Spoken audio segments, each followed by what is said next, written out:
Bienvenidos a mi podcast Esencia y Poder. Hoy tenemos un tema súper interesante y es cómo recuperar ese bienestar y esa seguridad personal y cómo las relaciones con nuestra pareja y con nuestra familia pueden incidir en esto.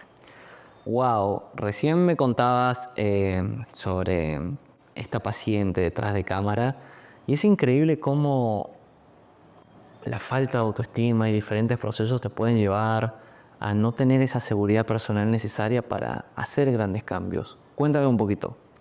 Así es, esta paciente es una paciente que consulta porque siente que todo en su vida es difícil, siente que nada como que encaja, pero tiene una situación familiar que es bastante compleja porque tiene unos hermanitos menores que ella es 17 años mayor que ellos.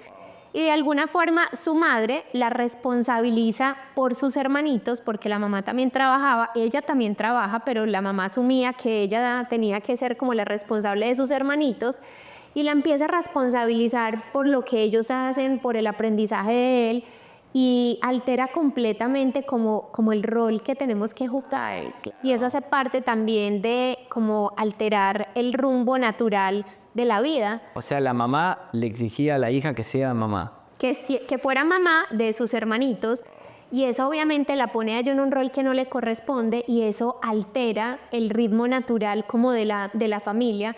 Entonces desde ahí empieza mucho nivel de exigencia donde la mamá espera que ella haga un montón de cosas que no hace y como no lo hace hay un reproche constante, lo que la lleva a una desaprobación también de ella y a sentir que realmente no es una persona valiosa porque no tiene que aportarle a sus hermanitos. Y aparte de eso, está en una relación donde empieza un aislamiento completo con su pareja, llevaban 2 años de casados y en esa relación pues ella se entera de una infidelidad. Otra infidelidad. Dios mío. Así es algo que es muy usual ya encontrarlo y muchas de las personas que llegan a mi consulta llegan con situaciones de infidelidad sin que eso implique que todos o todas son infieles. No, son iguales. Así es, no todos son iguales, son simplemente patrones que son cada vez más normales, pero no los podemos normalizar a lo que nos tenemos que acostumbrar. En este momento ella se entera de que su pareja le es infiel con alguien que vive en el mismo conjunto que ella vive, lo que le empieza a generar una inseguridad absoluta.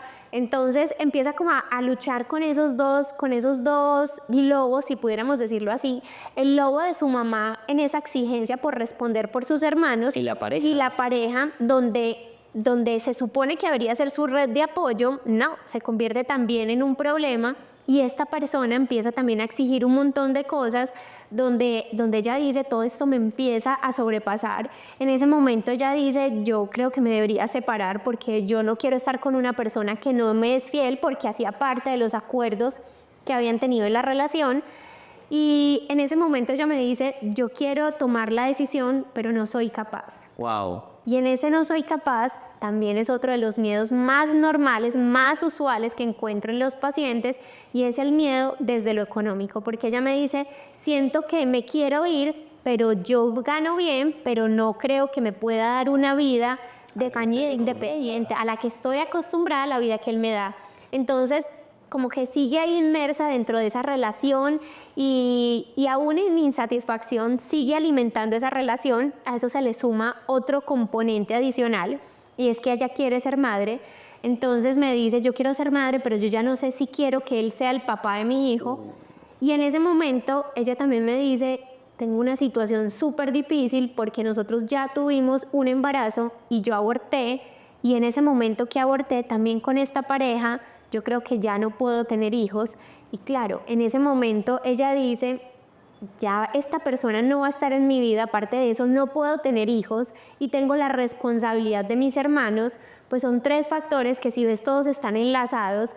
Entonces ahí es donde ella dice, realmente pierdo completamente la conexión y dice entonces, ¿cómo hago cómo veo la vida si no veo nada claro dentro de mi vida?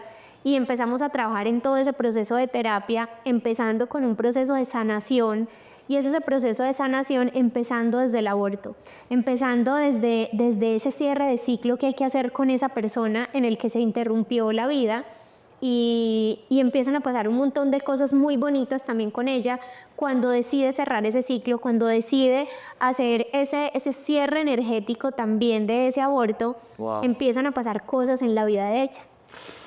Y lo que hablábamos, ¿no? La importancia de, en un episodio anterior, saber irse a tiempo y aprender a perdonar. O sea, y no perdonar quiere decir Volver seguir a aceptar estando, ahí. o sea, volver a aceptar, sino perdonar para yo poder avanzar.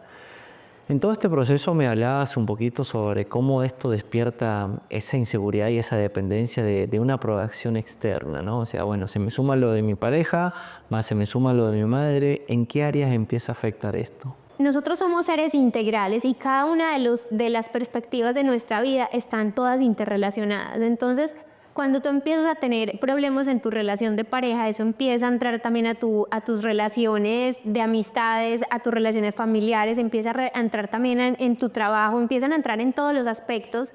Y es porque empiezas a buscar aprobación en cuántas personas llegan a tu vida. Wow. Y empiezas a vivir la expectativa también de otros. Entonces, cuando estamos en esa búsqueda de aprobación, de que en este caso la mamá pues estuviera de acuerdo en cómo ella estaba haciendo las cosas cuando no era su responsabilidad, que su pareja le diera su lugar, también estaba buscando esa aprobación cuando ella claramente decía, ya acá no hay esa conexión. Pero a veces en esa desconexión nos perdemos y nos perdemos simplemente porque ni siquiera sabemos qué es lo que queremos y nos volvemos dependientes de lo que el otro, de las migajas que el otro simplemente nos puede dar. Y aparte de eso, llegar a un punto de decir, bueno, todo esto se me suma de que no tengo confianza en mí mismo y mi autoestima, como recién lo mencionabas, se ve afectada, no me da esa claridad. ¿Cómo esa falta de confianza lleva también a un punto de decir y reconocer, no me siento valorado, no me siento valorada o no me valoro? ¿Cómo crees que eso puede afectar en ese punto? Cuando tú tienes una falta de confianza, eso te lleva a que te cueste tomar decisiones y te cuesta tomar decisiones precisamente porque sigues buscando la aprobación de otros, porque crees que cualquier decisión que tú tomes tiene que estar aprobado por otra persona para que tenga valor. Entonces, es parte del proceso de lo que tienes que trabajar, empezar a trabajar en que puedes tomar buenas decisiones y es entender cómo sé que es una buena decisión. Total. Y ese es el punto, que es una buena decisión. Y el aprender a reconocer que es una buena decisión muchas veces nos lleva a nosotros a entender y decir, ¿estaré haciendo lo correcto? ¿Esto que estoy eligiendo hoy realmente me va a llevar a donde deseo estar mañana? ¿Tengo la suficiente valentía para tomar esta decisión hoy en mi presente? Y me hablabas de que con esta persona habías hecho un plan de trabajo donde empezaste primero a hacer un trabajo de una práctica de la autoaceptación. ¿Cómo funciona eso?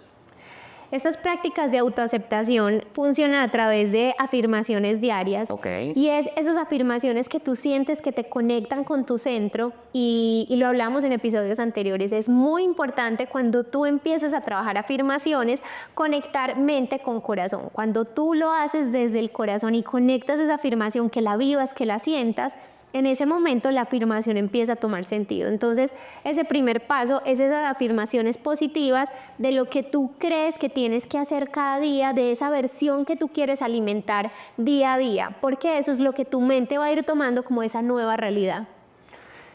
Y en este momento se me viene la gran incertidumbre de en qué momento ella aprende, como una de las herramientas que le brindas, a decir que no. ¿En qué momento ella pone los límites relacionados a su madre, a su pareja y aprende a decir no? ¿Y qué beneficio le trae a ella? Ella en ese momento, parte como de todo ese trabajo personal que empezamos a realizar, empieza a decir realmente qué conecta conmigo, qué conecta con mi esencia, qué es importante para mí. Y ese es el punto en el que tú puedes decir realmente qué permites y qué no permites, porque esos son los límites. El límite es saber decir hasta dónde y qué límites no son negociables. Y hay cosas, en todo siempre vamos a tener cosas que uno dice, esto lo puedo negociar, esto finalmente no es negociable. Entonces hablamos, por ejemplo, con ella del tema de la infidelidad. La infidelidad para ella no es negociable. Si no es negociable, entonces ya sucede. ¿Qué tiene que pasar ahí? Es el perdón y eso es lo que te va dando la confianza, eso es lo que te va empoderando también para saber tomar esas buenas decisiones, porque empiezas a darte cuenta que cuando tú te haces consciente de que tomas decisiones y que tomas decisiones que están alineadas con tu valor, Total. efectivamente empiezas a confiar en ti. Totalmente. Esas pequeñas decisiones que nos llevan a nosotros a celebrar nuestros logros, comenzar por esas pequeñas elecciones propias y reconocer esos logros tan importantes como de tamaño, ¿en qué momento nosotros decimos, ¿sabes qué? Voy a tener una sesión de claridad en la cual empiezo a conectar con un propósito mayor que me mueva hacia donde me siento valorado, donde me siento valorada? O sea, dejo de enfocarme en lo externo, dejo de estar pendiente de mi madre, dejo de estar pendiente de mi padre, empiezo a enfocarme en mí y recupero ese valor. ¿Cuándo sientes tú que eso empieza a agarrar fuerza? ¿Después de qué? Cuando tocas fondo, tú dices, acá necesito un cambio, pero esa sesión de claridad es fundamental porque esa sesión de claridad es lo que nosotros llamamos como esa planeación estratégica de la persona, donde tú dices qué valoras, qué para ti es importante, cuáles son tus propósitos, a dónde quieres ir, cuáles son, incluso, por ejemplo, de quién quieres aprender, a quién admiras. Es como de quién rodearte, o sea, elegir bien de quién quieres estar rodeado. Así es. Y una cosa que tenemos que entender y que ojalá todos lo tuviéramos, es que el modelar al campeón, cuando decimos, y es, tú tienes que tener a alguien que tú admiras, o sea, alguien que te dice, yo quisiera ser como esta persona, y todos la tenemos, porque esa es como esa visual más clara de lo que, claro, es que si ya existe, si alguien ya lo logró, tú también lo puedes lograr. Y de ahí sale esa frase tan trillada, pero que es muy cierta, si yo pude, tú puedes. Total. Y es absoluto, o sea, todos podemos hacer todos tenemos la capacidad, tenemos la habilidad, tenemos el conocimiento. ¿Qué tenemos que tener? La capacidad de tomar acción, mantener el enfoque, mantener la concentración, mantener la disciplina, mantener la energía. O sea, son un montón de factores, pero realmente no es difícil. Lo que tenemos que tener es conectarnos con ese momento presente. Y qué difícil es decir, bueno, ¿cómo me voy a conectar? Porque muchas veces decimos, no, es que la culpa lo tienen los demás y señalo, pero hay 3 deditos que nos señalan a nosotros decir, bueno, empiezo por aquí, o hey, ¿qué tanta responsabilidad tengo yo sobre todo esto? Y una de las cosas que más ruido me hace es, ¿por qué yo en ese proceso de tomar esas pequeñas decisiones, en qué momento me permito empezar a celebrar esos pequeños logros? Porque cuando no me tengo confianza, cuando tengo la autoestima súper baja, ni siquiera sé identificar qué es un logro para mí. O si lo consigo, no lo valoro, o sea, no lo aplaudo, no lo reconozco y es como que, un momento más, un evento más. ¿Cómo puedo empezar a ser importante aquellos pequeños pasos que empiezo a dar para mí, no para otros? Yo te diría que cuando tú empiezas a definir cuáles son esas pequeñas metas que tienes que tener, cuando tú lo defines como una meta y es que empiezas a identificar cuándo lo logras, que por eso es importante siempre definir algo que sea medible, que sea cuantificable, para tú saber si lo lograste o no, porque a veces somos muy abstractos y el ejemplo más fácil es cuando decimos quiero bajar de peso, pero bajar puede ser 1 kilo, bajar puede ser 10 kilos, ¿tú qué quieres? Entonces cuando tú dices es que bajé 1 kilo, entonces en este momento deberías celebrar. No, porque es que ni siquiera sé si era 1 o 10. Puede que en 1 no celebres, pero puede que en 5 sí celebres. Entonces, cuando tú empiezas a fraccionar tus metas en esos pequeños pasos, ahí es donde tú empiezas a definir, listo, este logro, ¿cómo me voy a dar cuenta que efectivamente lo cumplí? Y cuando lo cumplas, ¿cuál va a ser la recompensa? Entonces, mira que empiezas a trabajar como por eslabones donde dices, esta es mi meta, esta es a lo que quiero llegar, así lo cuantifico y así me lo reconozco. Wow. Y qué bonito todo lo que hemos aprendido el día de hoy. Espero que hayan apuntado, espero que les haya servido este aprendizaje. Si tuvieras que dejarles unas palabras a las personas para que vuelvan a enfocarse en ellos mismos y no les afectara tanto lo de su entorno, ¿no? Porque hay veces que hay personas que nos escriben en los comentarios, es que no, me he enfocado tanto tiempo en mi familia que me he sentido un títere, o me he sentido olvidado, o me han usado de la forma que menos he pensado. ¿Qué consejo le darías a esas personas para cerrar el capítulo? Yo diría que lo más importante y es uno de los aprendizajes más grandes que todos tenemos que tener y es que todo es adentro, nada es afuera. Wow. Cuando tú te trabajas tú, afuera todo empieza a suceder, pero la sociedad y el ritmo natural nos lleva a que toda la responsabilidad está afuera. Tienes que hacerte el protagonista de tu propia historia. Y en este hay algo que me encanta y es, tenemos que ser capaces de diseñar esa identidad que queremos vivir. Y si no nos sentimos capaces de diseñar esa identidad, pues entonces inventémonos a alguien que sí sea capaz de diseñarlo. O sea, tú puedes que en el inicio empieces mintiéndote, pero con el tiempo si lo repites, lo repites, lo repites, se va a volver tu realidad. Pero tienes que atreverte a soñar con esa versión de ti. ¡Wow! Mi gente, ya escucharon, espero que hayan tomado grandes apuntes. Nos vamos a estar viendo en un próximo episodio, pero antes, Nati, si las personas desean trabajar contigo y empezar a pedirte un consejo, que lo ayudes, ¿por dónde te encuentran? Así es, me encuentran en todas las redes sociales, tenemos Instagram, YouTube, Facebook, TikTok, Spotify y me encuentran como Nati RMZ con balance. Ahí estamos a un solo mensaje, es muy fácil, me pueden dejar un comentario, un mensaje, estoy totalmente disponible para acompañarlos, para ayudarlos, porque esto realmente es mi propósito de vida. Qué bonito. Mi gente, nos estamos viendo en un próximo episodio. Chao, chao.